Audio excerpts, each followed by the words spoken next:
Voltamos a apresentar Revista Justiça. E estamos de volta com a Revista Justiça, agora também ao vivo no YouTube com imagens do estúdio da Rádio Justiça. E você, ouvinte, pode participar.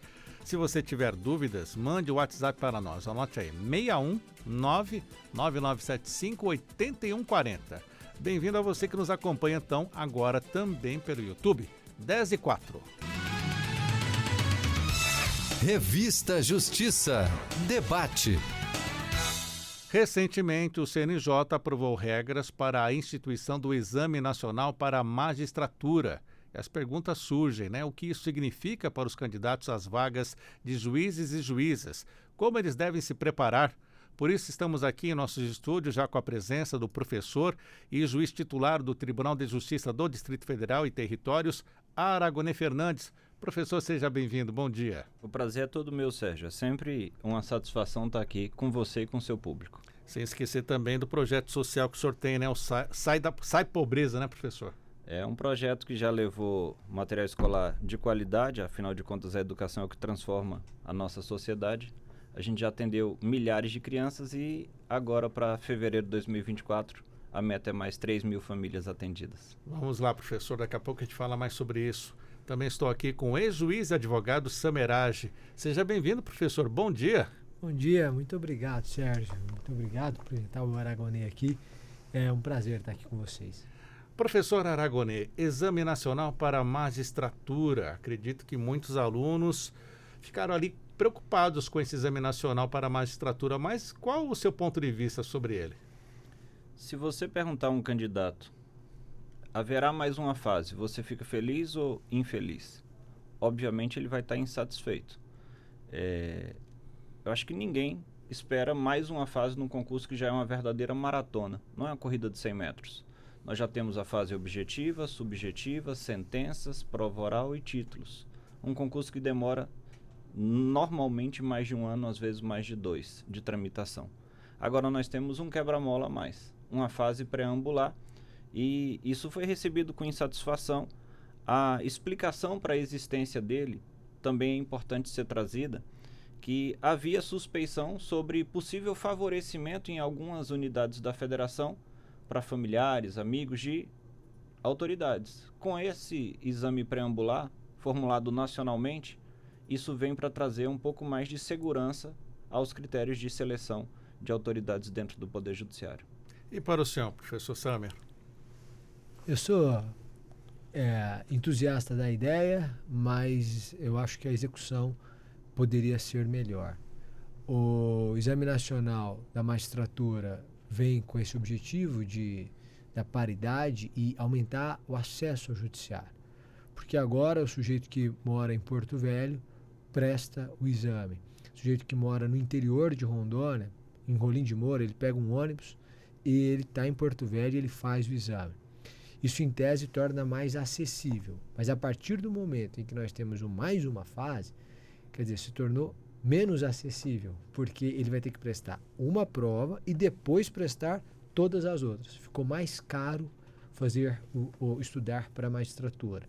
Acho que o objetivo é louvável, quer dizer, vamos tratar igualmente os iguais, todo mundo que presta o concurso da magistratura tem que ter a mesma chance, digamos assim, então vamos impedir suspeições e tal.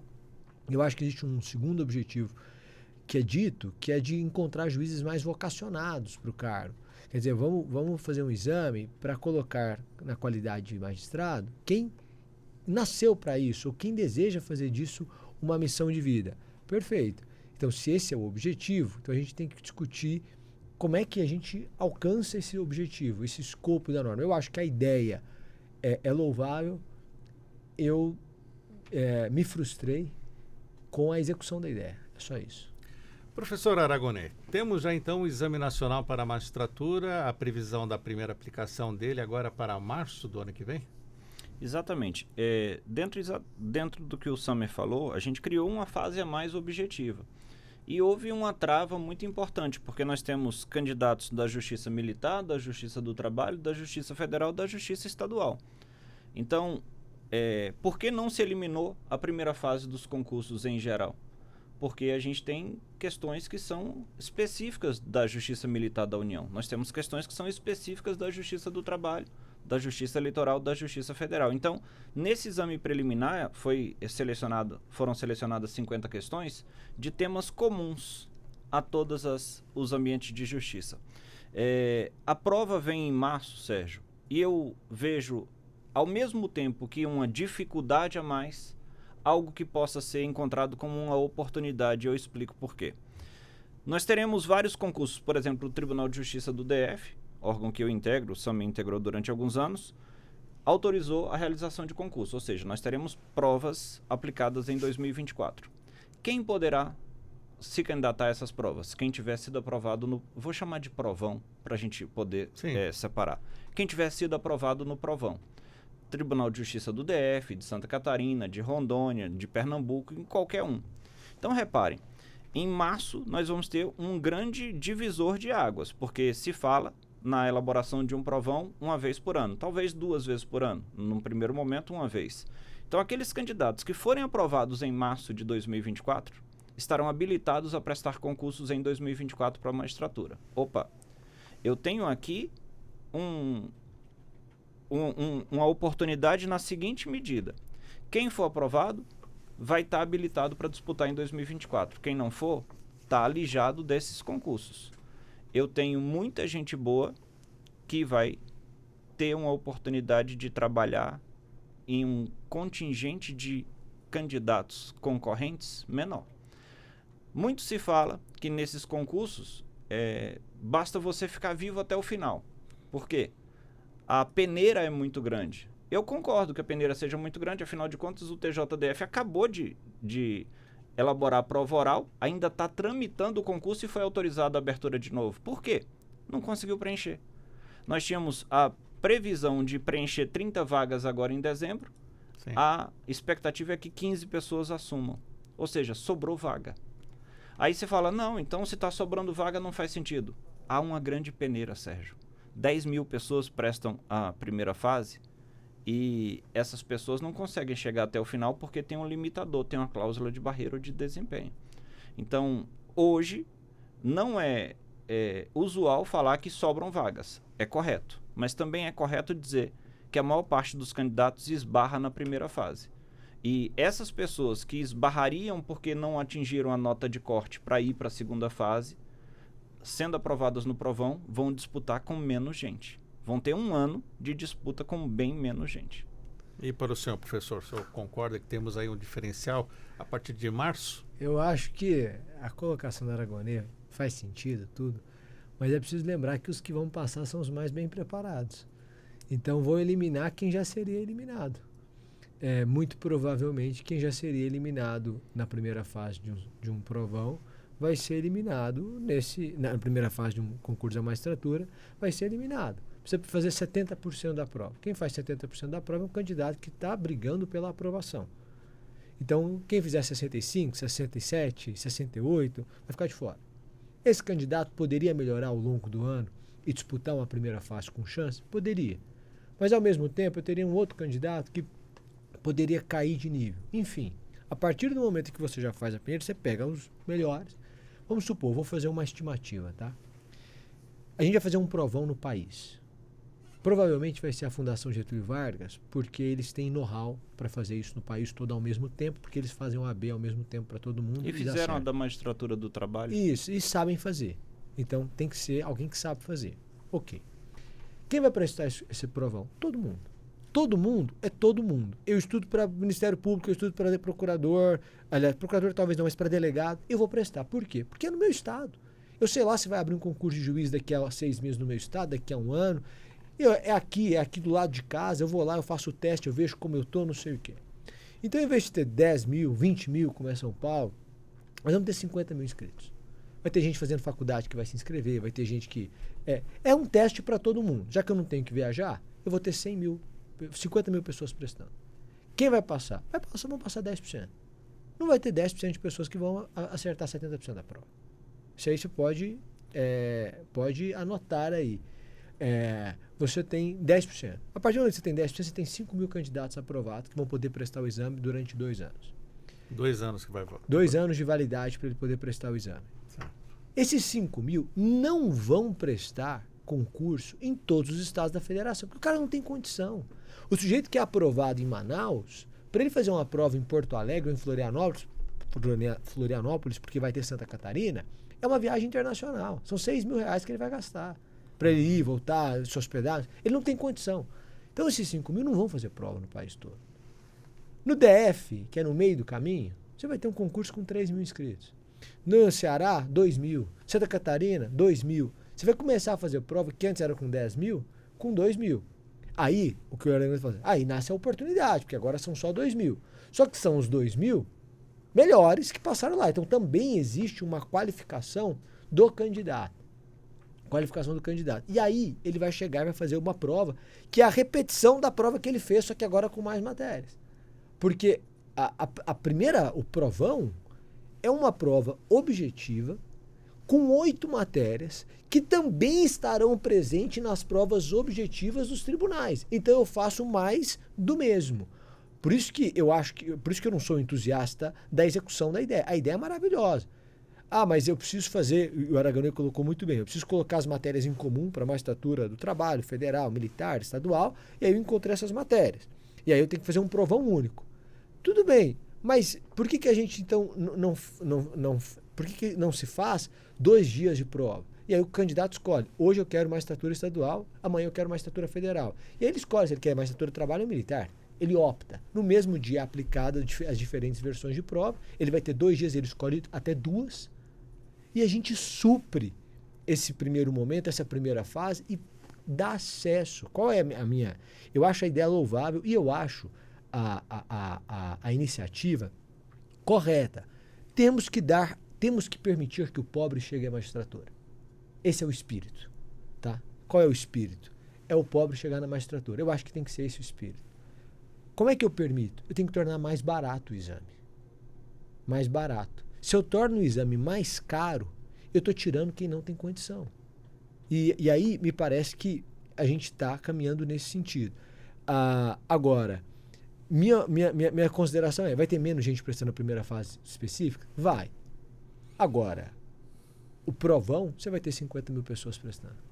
Temos aqui, então, como o professor Aragonês já adiantou, quem quiser concorrer às vagas da Justiça Federal, Estadual, do Trabalho e também Militar, professor. E temos aqui 50 questões objetivas, né? Direito constitucional, direito administrativo, noções gerais de direito e formação humanística, direitos humanos, direito processual civil, direito empresarial e direito penal. Como se preparar para tudo isso de forma que consiga esses 70 pontos? Primeiro ponto importante é que você já teria que se preparar de todo modo, porque são matérias comuns que você vai enfrentar. Não importa qual ramo da justiça e mesmo não importa se você está tentando Ministério Público ou Defensoria, que são áreas comuns, você também vai trabalhar com essas matérias em mente. Eu acho que o candidato que tem uma boa estratégia, ele sempre larga na frente, sabe, Sérgio? Você tem que dançar conforme a música. E você tem ali de 50 questões, você já vai ver 20 questões só restritas a um grupo de 3 disciplinas. Constitucional, Direitos Humanos e Formação Humanística representa 20 questões, em termos percentuais, 40%. Muitas vezes o candidato fugia, né, Samer, de formação humanística. Totalmente, até hoje. Ele não dá mais para fugir. De Direitos Humanos, era sempre relegado. A gente trabalha com um sexteto: Constitucional, Administrativo, Civil, Processo, Penal, Processo. Para começar, processo penal não está dentro desse balaio. E direito penal? Direito penal está, porque tem áreas do direito penal, teoria geral do crime, parte geral, que são cobradas dentro da ideia de até juiz do trabalho. O professor Leonardo Castro que está observando, não tem direito penal, quer dizer, não tem processo penal aqui. Não tem processo penal e foi objeto de crítica, mas não tem processo penal porque quando você vai para a magistratura do trabalho, o processo penal não tem relevância com a mesma carga que teria para juiz federal ou para juiz estadual. Então, o que eu vejo é quem tiver olho de lince para olhar a oportunidade e falar assim, cara, eu vou puxar aqui.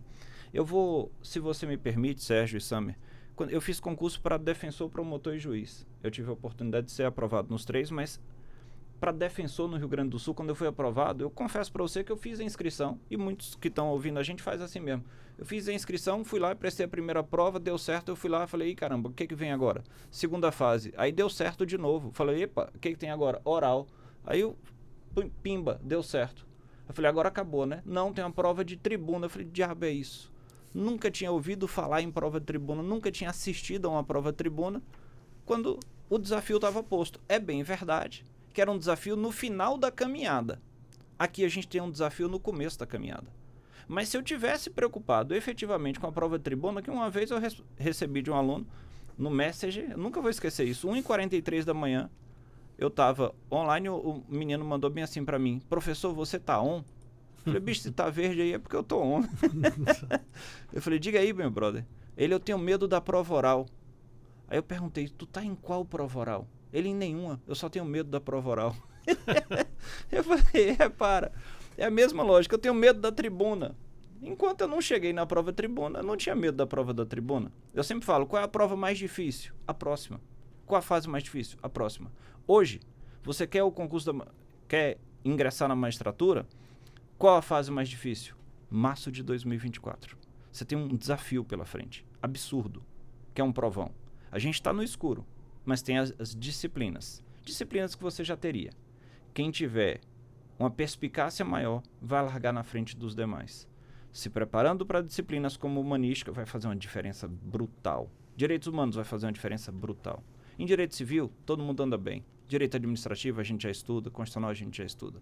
O divisor de águas para mim, Samer, vai estar nessas duas disciplinas. Certamente. Você concorda? Certamente, porque são as disciplinas com as quais nós estamos menos acostumados. Não há um histórico de estudo. Quer dizer, agora eu preciso acertar 6 questões de humanos e 6 questões de humanística. Então são 12. Numa prova de 50 questões, 12 representam 22%, quase um quarto. Ou seja, se eu perder as 12, eu estou fora. Porque eu preciso fazer 35 de 50 para avançar. Se eu perder as 12, eu faço 38 no máximo. Eu preciso acertar todas as questões de todas as matérias para ter uma chance de avançar. Então, humanos e humanística serão disciplinas que vão demandar uma atenção maior do candidato.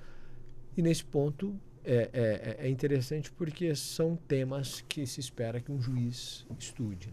Deixa eu registrar aqui que a doutora e juíza também Lorena Campos estaria conosco aqui, mas por questão de saúde não pôde estar. Doutora Lorena, melhoras aí rapidamente para que esteja aqui conosco também na Rádio Justiça em próximos eventos.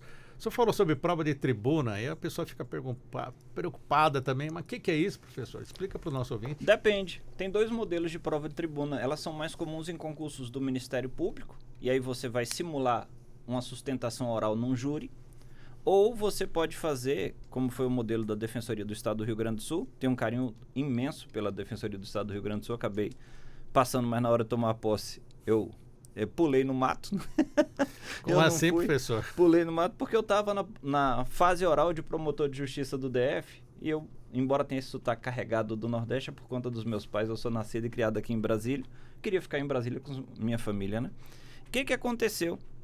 Na Defensoria do Estado do Rio Grande do Sul, você sorteava um ponto, tinha 15 minutos para raciocinar como você montaria aquela preparação e tinha 15 minutos para expor. 15 para se preparar, 15 para expor. Era no susto.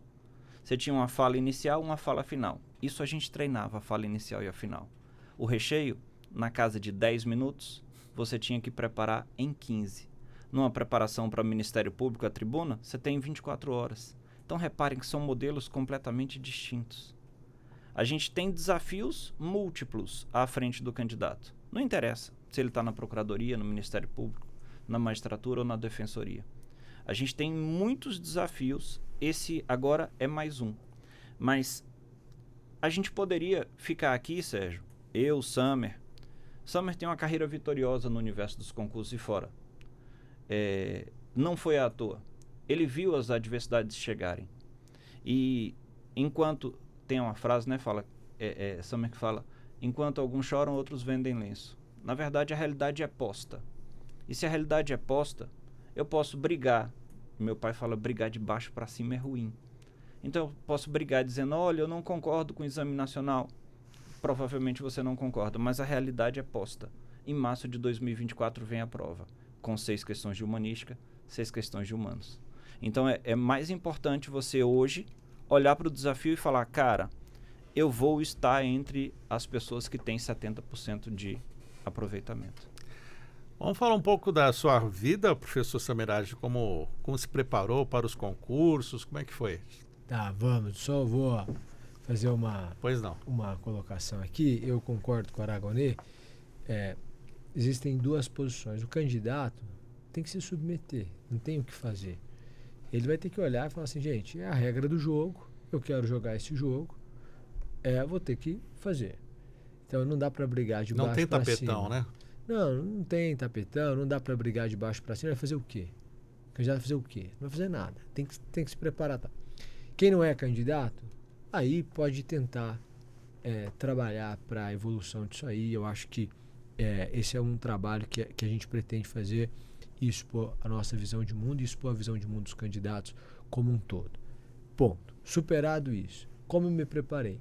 Exatamente de uma forma pragmática. Qual é o concurso? É da magistratura. Quais são as matérias que caem? Você fez concursos anteriores para outros cargos? Eu fui delegado de polícia. Fui delegado de polícia há 3 anos. Mas eu passei no concurso de delegado estudando para a magistratura. Então, qual é o concurso? É o concurso da magistratura. Quais são as matérias que caem? Essa. Tudo bem. Então eu preciso saber essa disciplina assim. Como é que eu estudo? Eu estudo por esses livros, faça esses exercícios, assista a essas aulas. Tá bom. Então montei um programa de estudos, vou estudar tantas horas por dia, tantas horas por semana e vou estudar todas essas disciplinas e fazer os exercícios. Fiz toda a regra do jogo, me preparei para o exame, passei a primeira fase. Depois, segunda fase é um outro concurso. Porque a primeira fase você marca um X. Você diz, a resposta está lá, só precisa dizer qual é, marcar qual é. Na segunda fase, você precisa criar a resposta. Então o concurso mudou.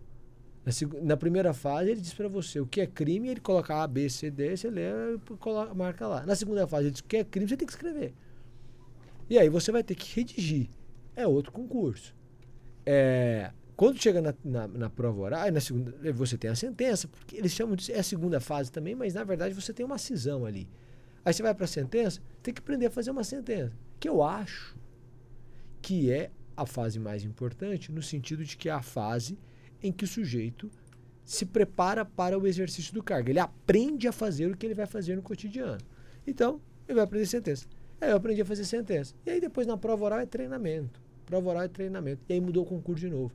Porque na prova oral você tem que me responder por palavras ditas, né? Então, oralmente. Em 3 segundos. Exatamente. Você tem 3 segundos para digerir a pergunta e começar a falar. Exatamente. Então, aí mudou o concurso de novo. Acho que é isso. E foi assim que eu me preparei. E é assim que as pessoas vão se preparar. Não mudou em nada, com exceção dessas 2 disciplinas, mas as pessoas se adaptam. Daqui a pouco vai estar todo mundo já sabendo o que precisa estudar de humanos, o que precisa estudar de humanística para passar no provão, não sei o quê. Todo março o cara vai se preparar. As pessoas se adaptam. Tendo se adaptado, não vai mudar em nada o estilo de estudo das pessoas para o exame da magistratura. Então, o perfil do candidato não muda, o estilo de estudo não muda nada nesse ponto. E antes de o senhor passar como delegado, depois como juiz, tentou outros concursos e foi reprovado? Como é que eu foi? Tentei vários concursos e fui reprovado. Eu fui aprovado para delegado na faculdade ainda. Então eu não tive essa oportunidade de ficar muitos anos prestando concurso público. Fui delegado de 22 anos aos 25 e juiz dos 25 aos 33. Então eu fui reprovado em vários concursos, mas passei muito jovem. Então eu não tenho esse histórico, tentei durante 5 anos, não, tentei durante diversas oportunidades, por diversas vezes, mas no intervalo de tempo muito pequeno. Professor, ia complementar o que ele disse antes? Eu acho muito interessante a lógica que ele trouxe, que a preparação continua sendo a mesma. É isso aí. Alguns anos atrás, eu sou mais vivido, a gente também tentou vários concursos antes, né? Já. A regra é Passou aqui pelo STF, né? Todas as vezes que eu venho aqui, eu fico saudoso, né? Porque eu fui servidor da casa durante 4 anos sem nunca ter trabalhado na casa. O que é mais mesmo? louco é isso. Eu era técnico judiciário no Superior Tribunal de Justiça e assessor de ministro. Quando saiu minha nomeação, aconteceu algo curioso que no Diário Oficial, no dizer de cima era nomeação, no dizer de baixo era sessão. Eu continuei sentado na mesma cadeira lá no Superior Tribunal de Justiça como analista do Supremo, sem nunca ter sido, na prática atuada aqui. Quando você vai para uma preparação dessa, você tem que estar ciente de que haverá dificuldades. Passar em concurso, Sérgio, é difícil para nível médio, é difícil para nível superior, é difícil em vários graus. Mas no primeiro momento, eu fiz muitas provas, né? Ao contrário do Sam, eu estudei para concurso durante 16 anos, obviamente que não de forma ininterrupta. Eu estudei para concursos de nível médio, passei em alguns, reprovei em outros tantos, e a regra é essa. É importante a pessoa que está em casa se lembrar que quem chega para conversar com você normalmente conta os êxitos. Você apresenta, é juiz titular, é professor, você apresenta, é ex-juiz, ex-delegado. Você não fala, foi reprovado em tais concursos. Ele falou sobre Rondônia. Eu fiz concurso em Rondônia, reprovei Sergipe, reprovei Goiás, reprovei Terra Natal, Sul é Goiás, né? Goiás eu reprovei também. E aí eu fiz Paraíba, reprovei Terra dos meus pais. Imagina você chegar pro teu pai. Meu pai já tinha avisado para a família toda que eu estava passado para juiz. Eu caí na terceira fase lá. Quando eu liguei pro meu pai para falar assim, pai, deu não. Havia um constrangimento que ele tinha que ligar para a família para dizer que o filho não ia ser juiz lá, que ele já estava contando como certo. Isso tudo a galera que está em casa passa, porque tem a angústia familiar, não é só da gente. Quando você se vê diante de uma oportunidade como essa, você olha e fala assim, tá, o desafio é brutal, o cargo é de excelência. A gente recebe remuneração que é muito fora da realidade brasileira. Tem que se lembrar disso.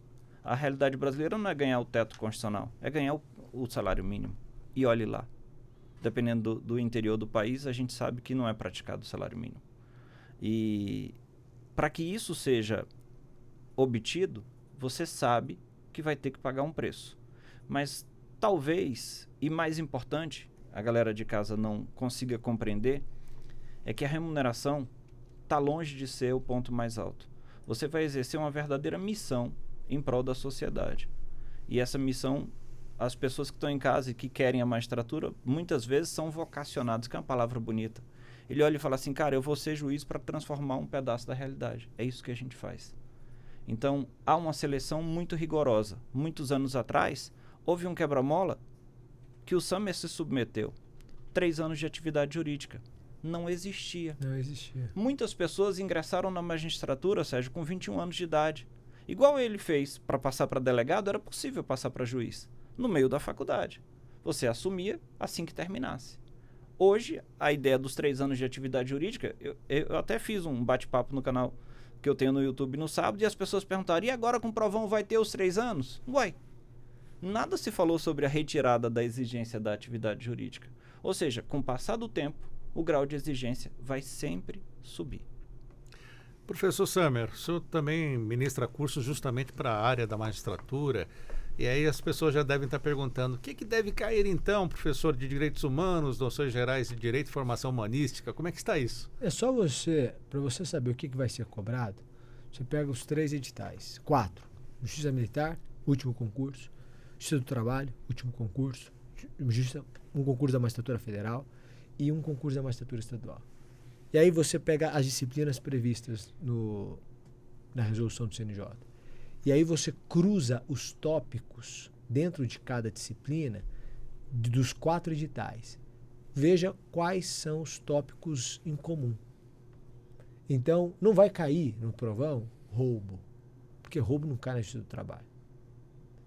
Mas vai cair parte geral de direito penal. Então, o que eu vou fazer, como candidato, o que o candidato deve fazer é cruza os 4, veja quais são os tópicos, cruze os 4, veja quais são os tópicos em comum. A partir dali você já sabe qual é o conteúdo que vai ser cobrado na prova. Professor, algo a acrescentar ainda? A gente já tem a previsão de quem deve ser a banca examinadora, Fundação Getúlio Vargas. Então, cruzados e obtido o conteúdo programático, é hora de absorver o conteúdo, teoria, e colocar em prática, resolução de questões. Exaustiva resolução de questões. A Fundação Getúlio Vargas hoje mete medo em muito candidato que está. Porque as provas são de nível extremamente rigoroso. Porém, há uma lacuna de facilidade que muitos candidatos não exploram: a grande repetição de questões. Então, quando você treina por meio das questões, você vai enfrentar lá no dia da sua prova uma questão que você já viu bem semelhante. Ao invés de estar falando que houve uma lei municipal sobre comércio de banana, vai ter uma questão falando sobre lei municipal sobre comércio de maçã. Aí ele olha e fala assim: cara, só trocar a fruta, a lógica é a mesma, a norma municipal invadiu competência da União para legislar sobre o tema de direito civil. A lógica foi mantida, a questão mudou detalhe pequeno. E você, que já está preparado para fazer a prova, vai conseguir sair melhor. Lembro sempre de um detalhe: de nada adianta você absorver muito conteúdo se você não praticar. Lá na hora da prova, você vai ter que colocar em prática tudo aquilo que você estudou. Como ele disse, você vai ter que marcar uma bolinha. E para saber marcar a bolinha, você vai ter que ter treinado marcar a bolinha. E como é que treina, então? Resolvendo questões anteriores, de forma exaustiva. As provas são disponibilizadas hoje, tá de graça na internet. Você pega as provas e vai resolvendo. Vai resolvendo, mas vai resolvendo, não é chutando, é entendendo por que é a letra B e não é a letra A. Isso chama estudo reverso, é uma das técnicas mais bacanas que tem de aprendizado. Você olha e fala assim: por que não é a letra C? Por que é a letra B? Porque muitas vezes, e isso eu e o Summer, a gente prepara candidatos do país todo, a gente vê que muitas vezes o cara sai e ele fala bem assim: eu tô cansado, não levei a prova. Cara, todos estão exaustos emocionalmente e fisicamente. E não levou a prova. Se ele não levou a prova, Sérgio, ele não notou onde ele mais acertou, onde ele mais errou por disciplina. Por que ele errou aquilo e por que ele acertou? Que muitas vezes ele acertou ali no chute, com a mão de Deus, né? Ele olha e fala assim: é entre B e D. Aí ele ficou: vou na D. E deu certo, né? Mas por que não era B? Se ele não conseguir entender, o que não é medido não é aferido para você saber onde dá para eu evoluir. Quando você vai para o esporte, é muito claro que o treinador fica ali: olha, você tem que melhorar alguns décimos em tal ponto da largada, tal ponto da chegada, tal ponto da braçada, numa prova de natação. O aluno não mensura onde ele precisa evoluir. Se ele não mensura, ele é um sério candidato a ficar sempre num platô e chegar assim: eu não consigo evoluir de 60 pontos, eu preciso de 70. Por que? Cadê a diferença dos 10? Ele não tem que medir, não é de acordo com a banca, é de acordo com o seu desempenho pessoal. É resolvendo prova que ele vai descobrir. Justamente eu ia perguntar isso para o senhor, professor Summer.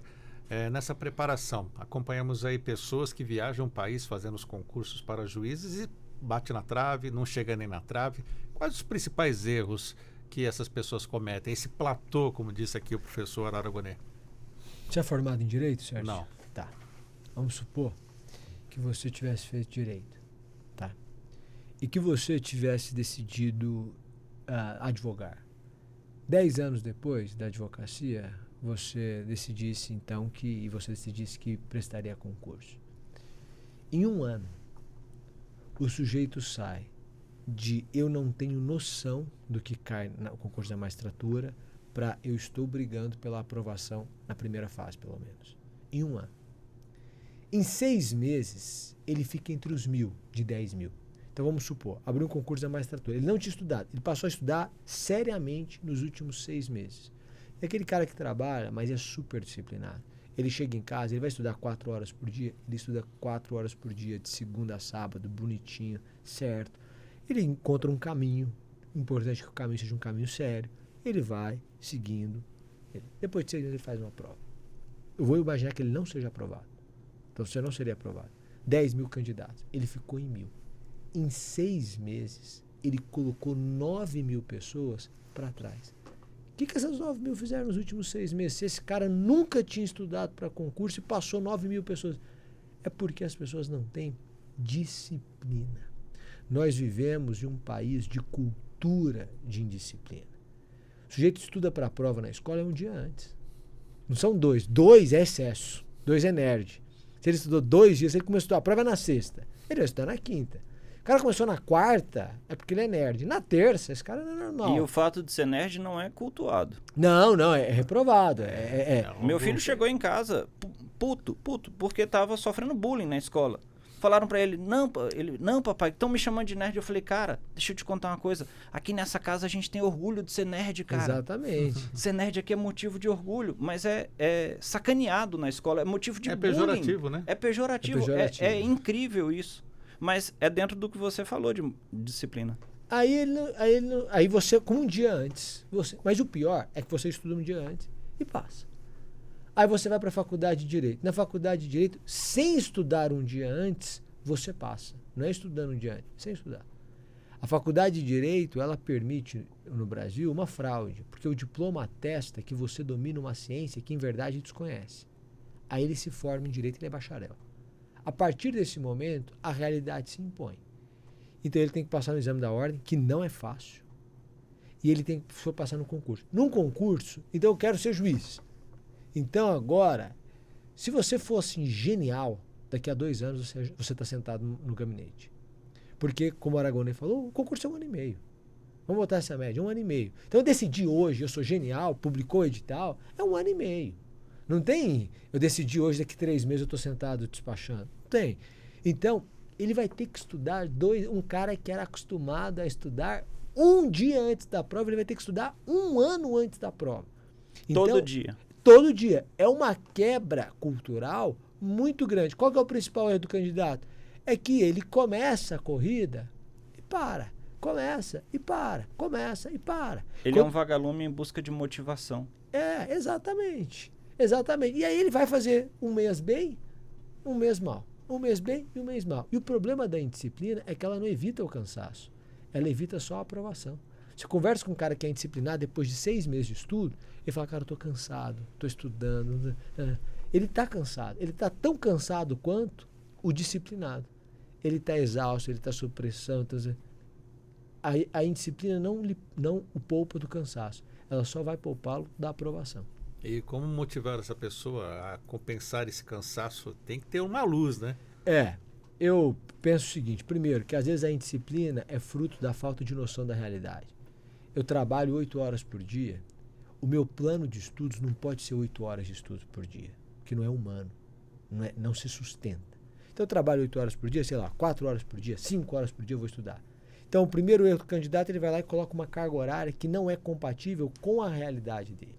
Ele vai conseguir fazer isso 1 semana, talvez 1 mês, depois ele vai parar. E ele vai se frustrar por conta da indisciplina.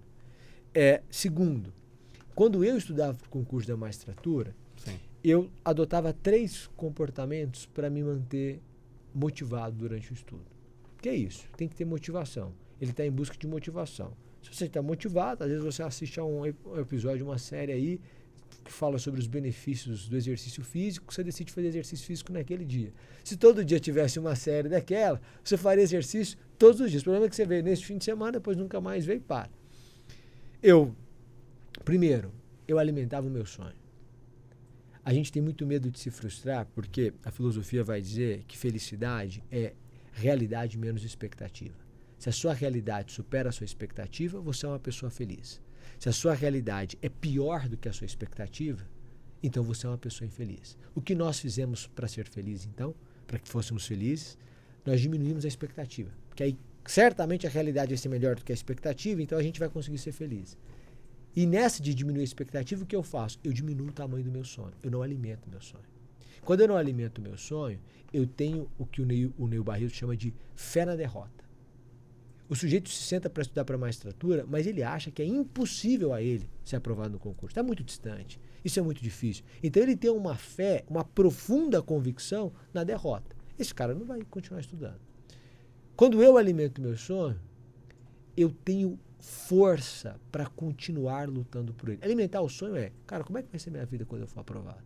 É parar e pensar, como é que é o dia a dia de um juiz? Onde é que eu vou morar? Qual vai ser minha rotina? Quanto é que eu vou ganhar? Como é que vai ser no dia da posse? Globo Repórter. Exato. Onde vivem, do que se alimentam. Exato. O que fazem. Aí, aquilo ali fala, cara, eu quero ser isso na vida. Primeira coisa que eu fazia, eu alimentava o meu sonho. Segundo, eu buscava inspiração em histórias de pessoas que haviam passado por dificuldades maiores do que as minhas, e que haviam conseguido. Porque assim, você não é, para usar uma expressão de Fernando Pessoa, o eleito da dor. Todo mundo passa por dificuldades às vezes são muito maiores do que as suas dificuldades. Aí você assiste uma história de superação, você fala, eu vou continuar.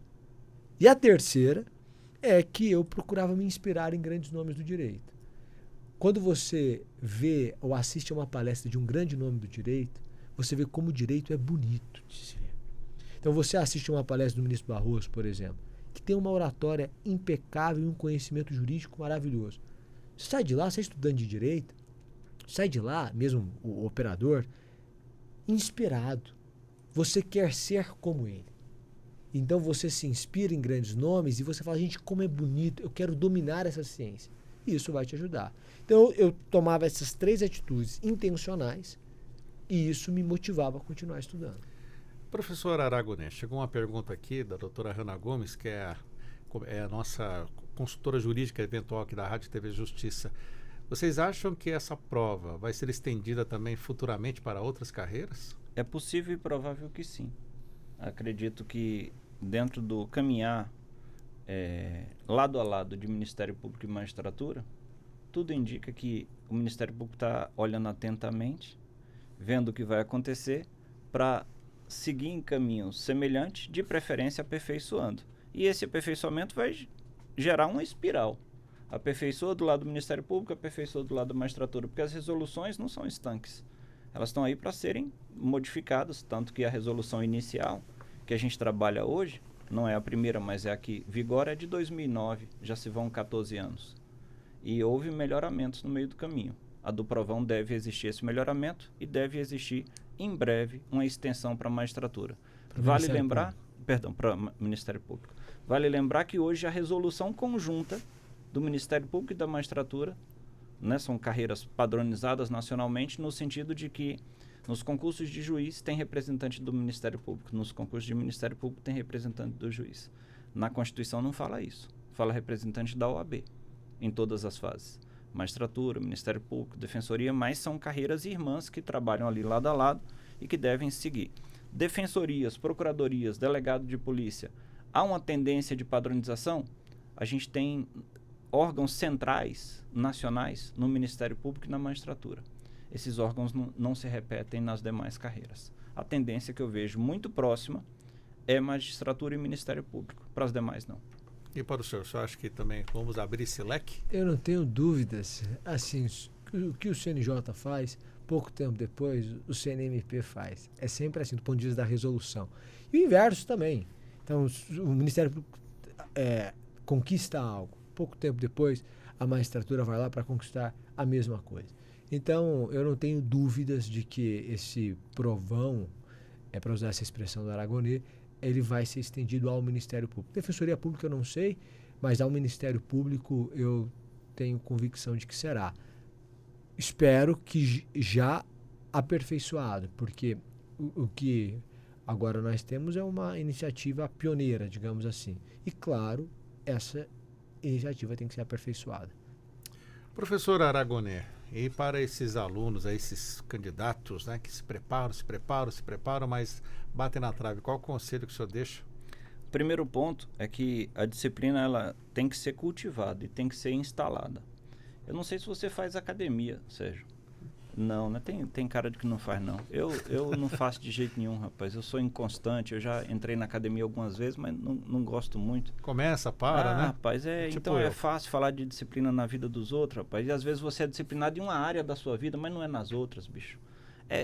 Né? O bicho tá rindo ali, né, rapaz? Porque é fácil. Tem cara que vai pra academia todo dia e ele adora ir pra academia, mas se você falar, vamos estudar pra concurso todo dia... Não vai. Não vai. Então, ser disciplinado é até executável, normalmente em uma área da vida e não em toda ela. Não em todos os braços. Mas vamos lá. Eu vou usar o exemplo da academia. Eu que sou um sujeito que não curto ir pra academia. Falar assim, agora eu vou mudar. Eu botei na cabeça e pronto, agora vai. Eu assisti uma série na Netflix sobre atividade física e é hoje o dia da mudança. Hoje eu vou pra academia, Sérgio, eu vou malhar durante 4 horas. Uhum. Vou conseguir? Meu amigo, se eu malhar durante 4 horas, durante o próximo mês eu vou estar na UTI. Porque eu não vou... As minhas incursões no mundo da academia, quando eu malhei 1 hora ou um pouco menos, na outra semana eu passei a semana toda quebrado, fisicamente mesmo, todo dolorido. Então vamos trazer isso para dentro do estudo? Você não adianta você colocar na cabeça que você vai... É inexequível também você colocar na cabeça de que vai estudar 4 horas por dia. Porque 4 horas por dia é o desejável, e eu concordo com você. Mas entre o desejável e o possível, até você chegar nas 4, demora, bicho. Então o cara que está ali na primeira semana ou no primeiro mês, ele ouve a gente falando 4 horas, ele fala assim, pô, eu não consigo 4 horas. E o pior, colocou-se na cabeça da gente de que são 4 horas. Então na cabeça da pessoa... 4 horas só se for 4 horas vai dar certo. Não, e tem que ser 4 horas de 8 a meio-dia, ou de 7 às 11 da noite, ou qualquer outro horário, mas espera. A realidade se impõe e ela atropela a gente. Então hoje talvez eu consiga fazer 4 horas, amanhã talvez eu não consiga fazer 4, porque minha realidade foi dura. Às vezes eu vou conseguir fazer 4, desde que eu pegue, por exemplo, o período de deslocamento. 1 hora para ir e voltar do trabalho, mais 1 hora do almoço e depois mais 2 à noite. Ou seja, você vai encontrando lacunas, vai criando espaços para chegar numa constância desejável. Mas com a tranquilidade de que se nessa primeira semana você estudou 1 hora, meia hora, 2 horas, deposite na conta corrente da vida. A vida tem uma conta corrente muito clara, Sérgio, e as pessoas muitas vezes vivem no cheque especial dela. Deposite na conta corrente. Isso pode ser no estudo, na atividade física. Eu que não curto a atividade física, eu tenho tentado ser mais constante. Domingo eu estava pedalando no parque, no Eixão. Eu estou tentando me movimentar. Na terça-feira eu vou tentar fazer algum exercício. Na quinta-feira também. Assim vai entrando no ritmo, assim vou ganhando fluxo. É assim nos estudos. A gente começa de pouco e vai depositando até que chega uma hora. E quando sai o edital, você passou na primeira fase, cara... Você está muito motivado, porque agora você está com... O grau de desespero aumentou, diga-se de passagem. Que você não quer mais cair. Quando você chega na última fase, você está desesperado, Sérgio. Todo mundo passou por isso. Por quê? Porque você não quer chegar para o pai e para a mãe e falar assim, ó, caí na última fase. Você já está aquele de cara pro gol e errou. Então, ó, comece pouco, comece pequeno, mas evolua. Comece e persista. Mesmo pequeno, evolua. Quando você chegar nas 4, quando você chegar nas 6 horas, vai ter dia que você vai estudar 10 horas, bicho. Quando você tiver com a prova batendo o desespero, vai ter dia que você vai conseguir. Mas ninguém jamais começa com 6, com 10, com 8 horas de estudo por dia. E as pessoas têm aquele negócio, não é 4 horas, não vai dar certo, então nem vou tentar, né, professor? Eu acho que o grande desafio da pessoa, o Aragonê colocou bem, é ir incrementando. O que ele está dizendo é, tem que chegar numa carga horária satisfatória, porque o conteúdo é extenso. Mas você tem que ir incrementando essa carga horária de acordo com esse treinamento que você faz da sua disciplina e da sua capacidade de concentração. Eu penso que você tem que fixar uma carga horária semanal. Então eu digo, olha, 24 horas por semana é uma boa carga horária. Às vezes o sujeito é policial e ele quer ser juiz. E ele dá plantão. Eu fui delegado, então você faz um plantão de 24 horas e você tem 72 horas de intervalo, de descanso. Então, nos 24 horas eu não consigo estudar nada. O que eu vou conseguir estudar é nessas 72 de descanso. Tem que ver a minha realidade. Às vezes o sujeito é assim, olha, eu consigo estudar na segunda-feira 4 horas, na terça só 2, porque é o dia que eu preciso ir, eu tenho que fazer alguma coisa, tenho meu trabalho, tenho meu filho, tenho não sei o quê. Aí eu pego essas 2 horas, que terça é o dia que eu não consigo estudar 4. Eu só consigo estudar 2. E eu vou diluindo essas outras 2 horas que eu perdi ao longo da semana. Eu coloco meia hora a mais na quarta, na quinta, na sexta e no sábado. Compensei. Então, o que é importante... Depositar na conta mesmo. Depositar na conta. O que você tem que ter em mente é, qual é a minha carga horária semanal? É essa. A diária, você está sujeito às intempéries da vida. A semanal é você e seu compromisso. Se eu tiver que entrar no domingo para bater a minha carga horária da semana, eu vou entrar no domingo. Mas eu não vou... E isso era com o meu estudo. Não acontecia, eu dou nota 10 quando você cumpre integralmente o planejado nos seus estudos. Quando eu estudava para concurso, pensando em carga horária, eu tinha uma meta de carga horária. E se eu batesse a meta, era nota 10. Eu não me recordo de semanas em que eu não bati a meta. Eu me recordo, e era muito comum, de eu ter que entrar no sábado, de eu ter que entrar no domingo. Sabe, na sexta não deu por isso. Eu tinha um jantar, um aniversário, e eu compensei no fim de semana. Você não pode deixar a semana fechar sem fazer a sua carga horária.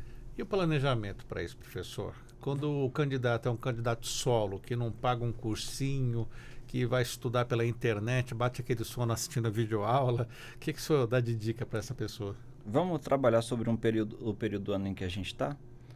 Você fala em planejamento e aí vem as festividades.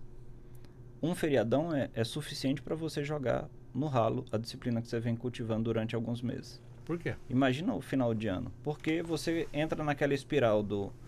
eu estou nesse ambiente de festividade, de feriado, e aí desacostumei, perdi a mão. E aí você não retoma. Eu gosto muito de lembrar que quando eu estudava para concurso, e nesses concursos de defensor, promotor e juiz, eu estudei durante 1 ano e meio, até encerrar o que eu chamo de carreira de concurseiro. E dentro desse período eu viajei. Dentro desse período eu tinha compromissos familiares. Dentro desse período houve Natal, houve Réveillon. E quando eu viajava, eu tenho o costume de acordar cedo. Então eu falava, eu vou estudar antes que a casa acorde. Quando a casa acordava, minha esposa, meus meninos acordavam, aí é igual água, né? Toma o ambiente todo. É difícil você manter a concentração, porque afinal de contas a praia tá ali, a gente quer viajar, quer curtir. Eu acordei antes da casa. Eu cumpri. A galera que vai pra academia, volto de novo com a comparação. A galera que vai pra academia escreve quando tá lá malhando, escreve o quê? Tá pago. Tá pago. Tá pago. Então tá pago lá no ambiente de estudo também. Eu estudei no hotel, do que dava no livro, no Vademecum, assistindo a videoaula, ouvindo. E muitas vezes, a mesma lógica da terça-feira que eu não tinha 2 horas, você se deslocou, bicho, de um canto para outro. Dava para você ter ouvido alguma coisa. Você fala assim, poxa, mas ouvindo o aproveitamento não é o mesmo. Amigo, eu lembro que quando eu... Já é alguma coisa. O que pegar, pegou, Sérgio. O que pegar, pegou. É melhor pingar do que secar, minha mãe falava. O que pegar, pegou. Então, você vai assimilando aquilo ali por meio de ouvir. Você falou de o cara que está na carreira solo e às vezes ele não tem grana. É a realidade mesmo. Às vezes ele não tem dinheiro para pagar um curso preparatório de boa qualidade. Tem várias aulas de graça na internet. Várias. Eu trabalho numa instituição que as aulas todas são gravadas ao vivo. Aqui nós temos o Saber Direito, que inclusive falta sua participação, em que o nosso ouvinte pode baixar e acompanhar em casa, no carro também. Que eu né? assisti às aulas do Saber Direito, 11 horas da noite. Já. 11 horas da noite eu assisti às aulas do Saber Direito jantando. Trabalhava manhã, tarde e noite. E quando jantava, tomava banho e começava a estudar. De meia-noite às 2. Meia-noite às 2 eu depositei só 2 horas, bicho, na conta corrente da vida. Mas repara... tem um adicional noturno nessa conta. Mas repara, porque ao longo da minha trajetória, muitas vezes o candidato já é servidor público, ele já estudou em algum momento, ele esquece que ele já tem uma bagagem ali. Eu trabalhava como assessor de ministro e vivenciava o direito. Quando você vivenciava o direito como delegado, você estava exercitando para a magistratura. Sim. Na sua atividade, às vezes você estava nas 24 horas trabalhando, mas ali na prática, você também aprendia o que muitas vezes ia ser cobrado na prova. Então, trabalhe, deposite e vá fazendo. Eu não sei se você joga bola, parece que não. Summer também tem jeito de pereba, eu sou idem. E todas as vezes que eu estava lá na frente, que alguém ia tocar a bola para mim, eu já pensava, se tocar a bola para mim, miséria, né? Então eu me escondia atrás do zagueiro, sabe? Porque eu falava, o cara olhava, tá marcado, né? Não tocava para mim. A vida oferece pra gente vários zagueiros, bicho. Vários. A gente pode usar o zagueiro e dizer assim, eu não tenho grana. Beleza, você não tem grana, aí você vai ver a vida da pessoa, ela tem grana para várias situações, mas não tem grana para depositar no sonho dela. Ela efetivamente não tem grana, mas não aproveita as oportunidades que são disponibilizadas de graça, ao vivo, para todo mundo. Professor Summer, chegou aqui a pergunta do Léo Castro, professor Léo Castro. O senhor falou essa semana que quem não diversifica a leitura emburrece. O que o senhor recomendaria, então, de literatura para candidato que está nessa preparação? É um outro mundo, né? Na verdade, eu falo que não se pode ler apenas livro técnico, né? Então, assim, uma breve recomendação é que no fim de semana, na hora de descanso, ele possa ler outros livros literários mesmo, Machado de Assis, Fernando Pessoa, Clarice Lispector, Saramago, Gabriel Garcia Marques. São essas as minhas recomendações de sempre. É para dar uma acalmada no cérebro ali? Eu acho que é uma boa forma de crescer descansando. Infelizmente, nosso tempo está acabando. Parto agora para as considerações finais. Quero agradecer a presença desses ilustres aqui. Hoje a audiência também bem qualificada, falando sobre o Exame Nacional para a Magistratura. Conversei com o professor Aragone Fernandes, professor juiz titular do Tribunal de Justiça do Distrito Federal e Territórios e também idealizador do Sai Pobreza. Professor, obrigado por estar conosco. Fala um pouquinho, temos um livro então para o Sai Pobreza que vai arrecadar dinheiro aí para a distribuição de material escolar gratuito? Eu vou pedir para quem está acompanhando a gente entrar no site saipobreza.com.br. Só fazer isso vai conseguir consultar o projeto que a gente trabalha.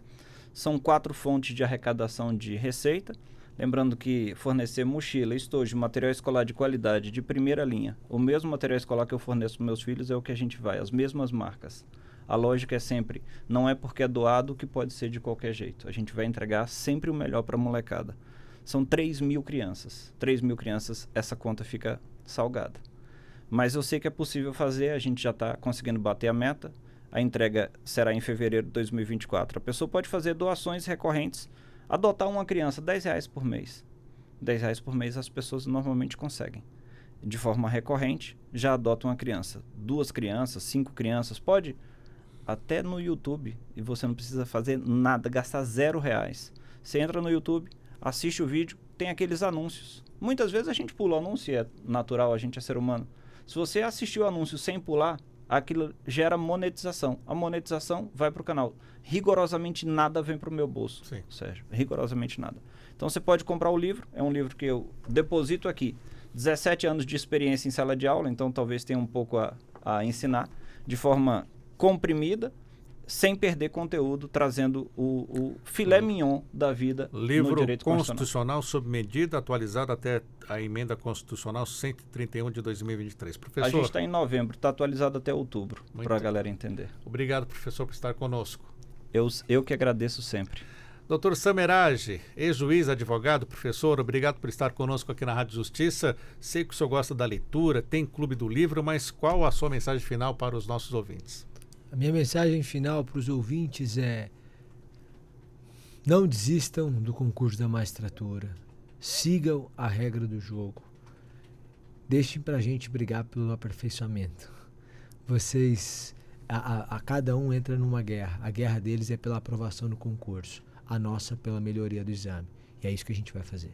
Muito obrigado aos nossos convidados por essas ilustres presenças e lembrando que você, ouvinte, vai poder acompanhar depois no YouTube em separado essa entrevista e vai trazer vários pontos para a sua reflexão de vida e também sobre os seus objetivos. Revista Justiça de hoje fica por aqui. A apresentação e edição foi minha, Sérgio Duarte, a produção de Leandro Bezerra, trabalhos técnicos Luiz Alves, programação musical Josimar Fernandes, coordenação de jornalismo Marcela Luiza, Secretaria de Comunicação Social, Supremo Tribunal Federal. Está chegando aí Ariana Fonseca e o Regra do Jogo. Um excelente dia e até amanhã.